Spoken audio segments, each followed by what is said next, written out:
I put way more thought into this than I should have. But hear me out. Hey everybody, how's it going? I'm Izzy and this is the izzynobre Show. Something popped up on my newsfeed this week, and it's an article by The Sun, and I know, and it says, we'll be having sex with robots in the next 10 years. First thing that crossed my mind is that these people are way too optimistic. 10 years? Have you seen what passes for sex robots right now? Introducing the Model 1 service droid from Arlen Robotics. Engineered to perform the most intimate, pleasurable human interaction, discreetly at a... There is no way they're gonna improve that much in the next 10 years. A lot would have to be improved before people are actually wanting to have sex. I mean, I'm sure some people want to have sex with that even, but you know what I mean. So 10 years, I'd say 50. Let's say 50 years. But you know what? The time might actually come when the improvements in robotics and artificial intelligence, which I think is an important thing, because without artificial intelligence, you'd just be humping a blow-up doll. So what the fuck wants to do that? And I mean, I used to work at a porn shop, so I know firsthand that some people do want to do that. We would get asked if we rented blow-up dolls. But I'm gonna go out on a limb and assume that most people don't want to just have sex with something that's just lying there. So it got me to thinking, let's say 50 years. Let's say they actually come up with AI. By the way, a lot of experts in artificial intelligence do believe that we're gonna have true AI within the next 50 years. So we got AI, we got kick-ass robotics. People will put these things together and they will have sex with them. It got me to thinking, right? Because if we have an entity that is basically human-like, that has true intelligence, wouldn't it be weird to have these things be objects that you can buy and then have sex with? Not only that, but I'm sure that, because these things would not be cheap. This would be like buying a car. You'd have to get a line of credit to get one of these things. So I imagine that you'd try to get your money's worth, so you'd buy a sex doll, but really, you know what? Let's reverse that. That's not what people would actually happen, is that people would buy these things to say that it's to clean the house, to make their meals for them, or to do their taxes or whatever, but in reality, it'd be for fucking. It'd be like those back massagers that you'd have at like Sears or Walmart or whatever, but you know, it's not used on backs that much. But that's the thing I've been thinking about. Let's imagine a world where you can walk into a store and put down however much you'd have to put down for these things. Again, there's no way something like that would be cheap. It'd be like I said, it'd be like akin to buying a car, I imagine. But then you bring this thing home, right? And then you have, if they have true AI, this would be a perfect companionship almost, right? Because they'd be like a person that talks to you and they're very smart, I would imagine, and they do whatever you want in the house. They clean shit up, they make you chicken wings, they have sex with you when you're bored, right? You go to work and they clean the place up. It's great, right? But how would people respond to that?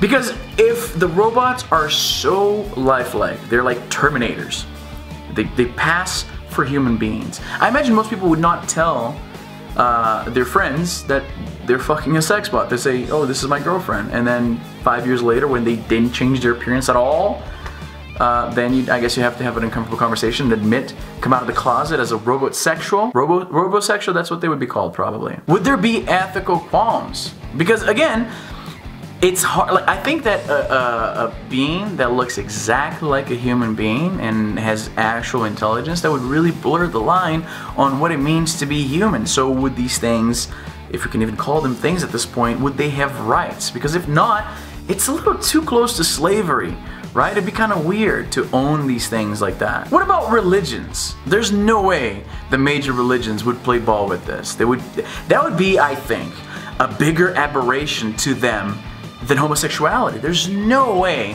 religions would be on board. So we'd have biblical scholars parsing through the texts of all of these, you know, of all of this scripture and trying to find out of context verses that to try to shoehorn them into the concept of humans having sex with robots. Or probably, from what I know from Christianity, they would probably just compare it to masturbation and just there, that solves the problem. But that's the thing, having a sex robot, I imagine, because like, okay, back in the 90s, it wasn't so much terrorism, it wasn't, I guess Ebola now is old, because Ebola was like, what, 2 years ago, that people were really freaking out. It started in the 90s, then it kind of had a comeback in like 3 years ago. Anyway, I remember back in the 90s, they made a big deal about overcrowding, overpopulation of the planet. We were 5 billion then, and then we're 7 billion now, and nobody says anything anymore. I kind of assume there's a limit to how many human beings this planet can support with food and space. So I imagine that sex robots would really curb that. If we let sex robots loose on this planet, within, I imagine, the next 30 years, you'd see population go down drastically. No matter how expensive these things are, people would get a second job to buy these things. Not to mention, aside from the sex thing, to have basically a robot servant that would cook you meals and clean the place and run errands for you while you're not available to run these errands yourself. That would really change, because like machines, we have been coming up with these machines to ease our work for centuries now. But I think that this surrogate human being that does everything for you and sleeps with you, that I'm gonna go out on a limb here and say that that might be the biggest technological revolution ever. And of course, to get to that point, we have to get to artificial intelligence, true artificial intelligence, and that in and of itself would be a massive revolution, one that we might not actually survive. I was reading a book called Our Final Invention, I forget the name of the writer, but he postulates that there's a lot of pitfalls, there's a lot of problems, and there's, with artificial intelligence, like world-ending situations, and I know it sounds kind of far-fetched because we've seen this in movies so many times, but there are actually a lot of smart people, Elon Musk is one of them, that worry about the development of AI because we never had to share the planet with a species, with an entity smarter than ourselves. Human beings have had this control over their environment for as long as we stood upright because we are the most intelligent thing around. What kind of relationship would we have with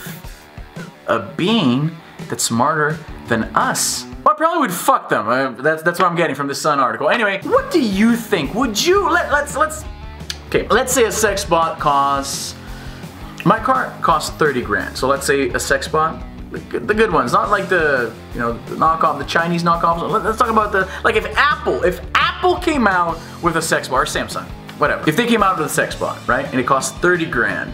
And they have all these payment plans and shit, and they probably wouldn't market them as like robot companions, and then like in the fine print they would say that they are anatomically complete, and then you connect the dots yourself. Would you buy that? Like, I'm asking the single people here, because I imagine if you're married, you how do you explain that to your wife? Hey, single people. I mean, people, there's such a thing as, pocket pussies and the fleshlights, and ladies, you guys got vibrators and shit. So you've been fucking machines for a while, don't kid yourselves. This would just be a more complete machine that you can actually have a conversation with.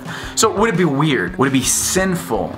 Would it be unethical to own a thing that thinks? Let me know in the comments below. I'm actually very curious what the split's gonna be on people who are like, I cannot wait. I'm getting one no matter what on the fucking layaway. I'll buy a used one on Kijiji. And there's people who are like, no, that's fucking weird as hell. Why are you even asking that? I wanna know. Let me know. Anyway, that's all the time I have for today. I'm Izzy, and I'm done. It's kind of weird, right? That we went from having this intense fear of robots taking over, and then there was like, without much buffer in between, it was like, oh my god, these things are gonna destroy us, to like, nah, it's cool, let's put our dicks in them. What's the worst that could happen?